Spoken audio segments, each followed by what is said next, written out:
que me están diciendo que Raquel Atanes está picando leña, está cortando leña. No. Ah, no, Bueno, ainda no. estoume preparando para traballar que xa é máis do que estades a facer vos, deixadevos de tanto laretar.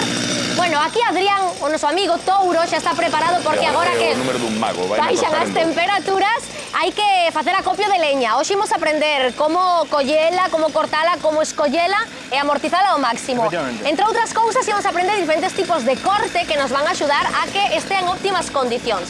E para ir entrando un pouquiño en faena, imos facerlle un cortiño, non? Pero tes que poñer as gafas. Efectivamente. E eu voume afastar, compañeiro cámara coidadiño, que podes salpicar serrín, astillas e demais. Vamos aí. A ver se podo. Vale, podes? Precisas de axuda? Aí vamos. Todo ben? Veña, atentos que empezamos co corte, rapidiño. Guantes, pantalón de seguridad, vamos aí. Vale, eu afástome. Dalle aí. Wow.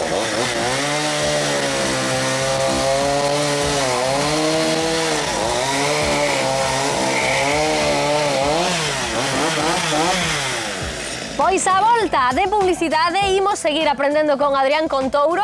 Vinde por aquí que vai tocar poñernos a traballar sobre como seleccionar, cortar e almacenar a leña para amortizala ao máximo. Efectivamente. E a forrar cartiños. Facemos unha pequena pausa e volvemos aquí con Vamos aí. Adrián e ademais abordamos tamén, como xa avanzamos, o desafío que supón a problemática presenza do xabarín nas explotacións agrarias, nas estradas e agora tamén nas cidades.